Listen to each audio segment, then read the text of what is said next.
महत्त्वाची बातमी बुलेटिनच्या सुरुवातीलाच आपण पाहणार आहोत। तलाठी भरती परीक्षेतला आणखी एक घोटाळा समोर आलेला आहे। एका विद्यार्थ्याला 200 पैकी 214 गुण मिळालेत आणि त्यामुळे विद्यार्थ्यांकडून आता संताप व्यक्त होतोय। आजपर्यंतच्या शैक्षणिक इतिहासातलं हे एक आश्चर्यच म्हणावं लागेल, कारण जुन्या परीक्षेत नापास झालेले काही उमेदवार या परीक्षेत 200हून अधिक गुण घेत उत्तीर्ण झाल्याचा आरोप होतोय। तसंच काही उमेदवारांवर गुन्हे दाखल आहेत, असे उमेदवार परीक्षेत पास झाल्याचा आरोपही केला जात आहे आणि त्यामुळे तलाठी भरती पुन्हा एकदा वादात सापडलेली आहे। तलाठी भरती परीक्षा हा एक मोठा घोटाळा आहे आणि या संपूर्ण घोटाळ्याची एसआयटी चौकशी व्हावी अशी मागणी विरोधी पक्षनेते विजय वडेट्टीवार यांनी केलेली आहे। ट्विट करत त्यांनी ही मागणी केली आहे।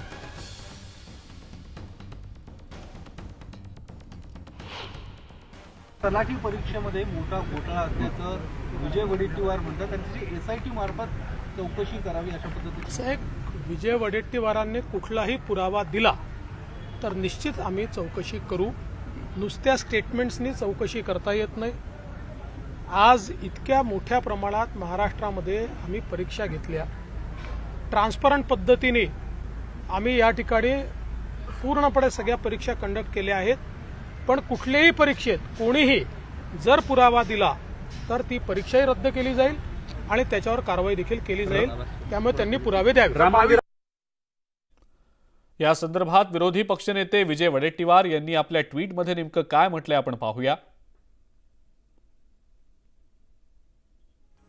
तलाठी भरती परीक्षा हा एक मोठा घोटाळा आहे। या संपूर्ण घोटाळ्याची एसआयटी चौकशी व्हावी ही आमची मागणी आहे। 200 पैकी 214 गुण एका उमेदवाराला मिळत असतील तर परीक्षा घेणारी संपूर्ण यंत्रणा किती गंभीरतेने काम करते आणि सत्ताधाऱ्यांनी पद भरतीचा कसा खेळखंडोबा करून ठेवलाय हे आता स्पष्ट होतंय।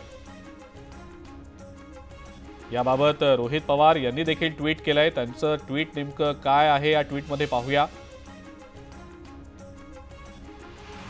200 गुणांच्या तलाठी परीक्षेमध्ये 214 मार्क पडणं म्हणजे महाराष्ट्रात भाजपचे 48 पैकी 60 खासदार निवडून येण्यासारखं आहे।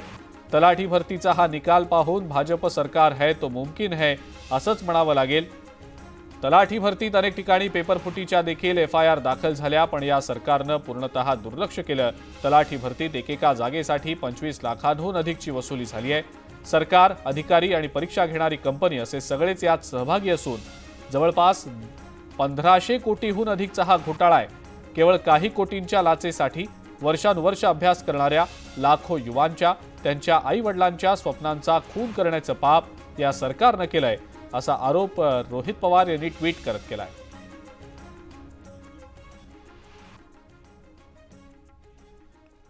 राज्यातल्या तलाठी भरतीचा निकालही पुन्हा वादात सापडलाय। नॉर्मलायझेशन पद्धतीमुळे अनेक परीक्षार्थींना आउट ऑफ मार्क मिळाल्यामुळे परीक्षार्थींच्या मनामध्ये शंका निर्माण झाल्यात आणि म्हणून सरकारनं या तलाठी भरती निकालाची एसआयटी मार्फत चौकशी करावी अशी मागणी परीक्षार्थ्यांनी केलेली आहे।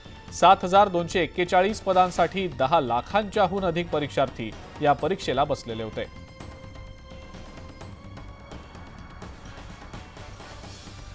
तलाठी भरतीचा निकाल पुन्हा वादात सापडल्याचं आता दिसतं आहे, कारण नॉर्मलायझेशन पद्धतीमुळे अनेक परीक्षार्थींना पैकीच्या पैकी मार्क मिळाल्यामुळे परीक्षार्थींच्या मनात शंका निर्माण झालेली आहे। काहींना तर 200 पैकी 200 पेक्षा जास्त गुण मिळाल्याचा देखील आरोप होतोय। म्हणून सरकारनं या तलाठी भरती निकालाची एसआयटी मार्फत चौकशी करावी अशी मागणी आता परीक्षार्थ्यांनी केलेली आहे।